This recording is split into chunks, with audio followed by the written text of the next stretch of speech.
I was 35 years old again, had $0 invested, knew literally nothing about the stock market, and wanted to retire a millionaire. Here's what I would do. I would open up a free account with Fidelity. This video is not sponsored by them. I just personally use them and like them.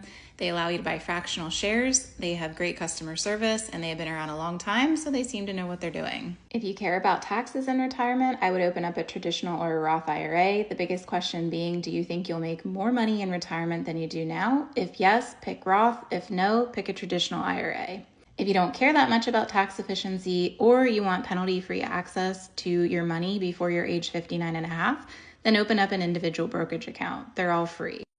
Then I would connect my bank account to my new Fidelity account and transfer some money in. I would do that by going up to the Accounts and Trade tab. I would come down to Transfers. It will set me up with this screen. I will say Send Money from my bank. Go through the screens to set this up, and then it's time to buy our first investment.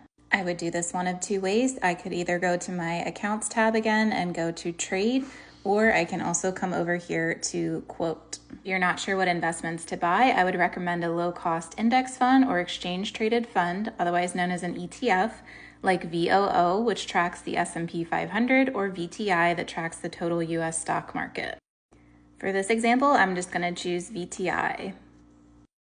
If I wanted to see exactly what I was investing in, I would scroll down on this screen and I would hit Research.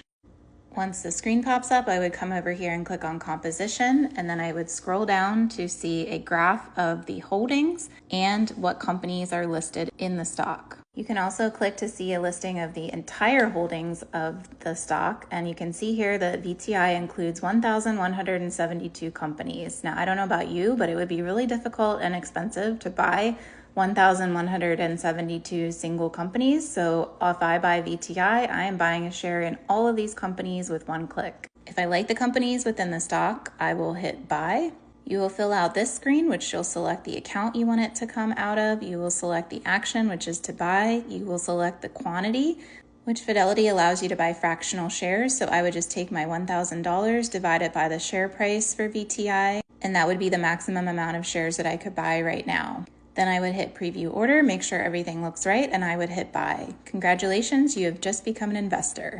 After that, I would come back up to my Accounts tab and I would come down to Transfers and I would select Set up a recurring transfer. Here I would select Create New Activity and select Investment. When this pop-up comes up, I would select the account I want it to come from. I would select the symbol of the stock that I want to continually buy, which is VTI. I would select the amount. So if I wanted to max out my Roth IRA for the year, I would select $583 and I would set this to monthly.